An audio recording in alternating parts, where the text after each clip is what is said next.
Bildiğiniz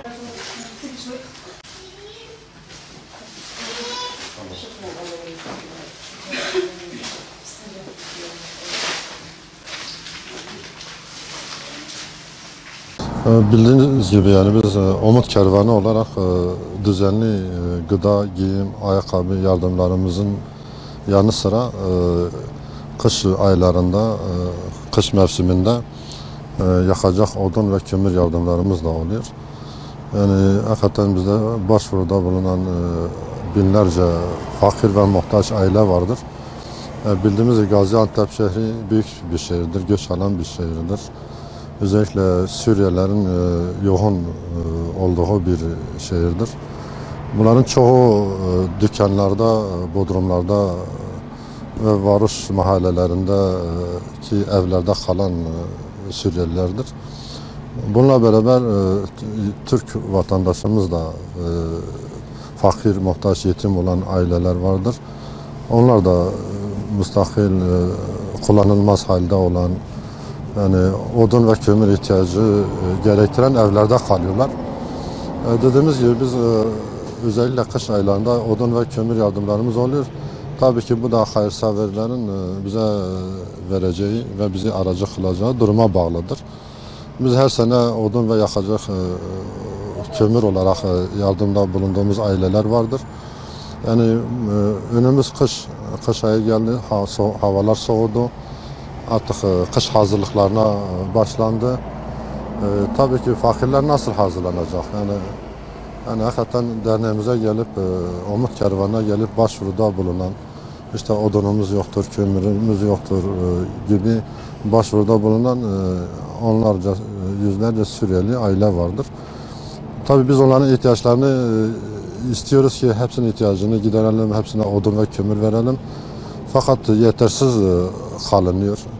Yani dediğimiz gibi bu da hayırseverlere bağlıdır. Hayırseverler ne kadar bizi aracı kılsalar, ne kadar bize yardım etseler, biz de o derece onlara o yardımları ulaştırırız.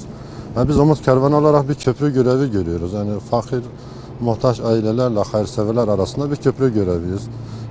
Yani biz hayırseverlerin bize verdiğini fakirlere ulaştırıyoruz. Geçen hafta Allah razı olsun bir hayırsever aracıyla iki ailenin yakacak kömür ihtiyacını karşıladık. Yani birer ton olmak üzere kendilerine yardımda bulunduk. Yani biz dediğimiz gibi istiyoruz ki bütün fakir ve muhtaç ailelere yakacak odun ve kömür ihtiyaçlarını karşılayalım. Bununla beraber özellikle kış yaklaştığından dolayı yani sobası olmayan, yani işte odun kömür sobası ve elektrik sobaları olmayan aileler de vardır. Bu yönden talepleri de oluyor. Biz 3 ailenin de soba ihtiyaçlarını karşılamış bulunmaktayız. Dediğimiz gibi hakikaten kıştır. Biz kendimiz bugün sıcak yerde oturuyorsak, kendileri soğuk yerde, belki soğuktan yatamayan veya donan insanlar vardır. Yakacak odunu olmayan, sobası olmayan, halısı olmayan, battaniyesi olmayan, özellikle kışın yani sadece odun kömür değil, dediğimiz gibi sobaya ihtiyaçları var, yatak yorgana ihtiyaçları var, battaniye ihtiyaçları vardır. Bundan dolayı yani hayırseverlerin bu konuda duyarlılık göstermesi gerekir. Onlardan talebimiz bu yöndedir. Yani kendisi tokken komşusu aç kalan, aç yatan bizden değildir. Hadisine binaen yani biz de diyoruz ki Umut Kervanı olarak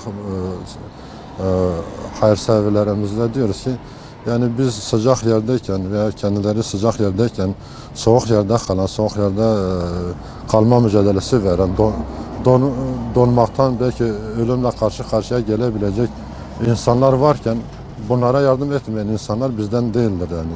Hakikaten onları da düşünmek lazım. Yani biz sadece kendimizi düşünmememiz lazım yani. Biz sıcak yerde rahat bir hayat sürdürüyorsak bunun yanında diğerlerinin de bir nebze olsa onların o ihtiyaçlarını gidermemiz gerekiyor. Yani burada biz Antep halkına şöyle bir sesleniyoruz.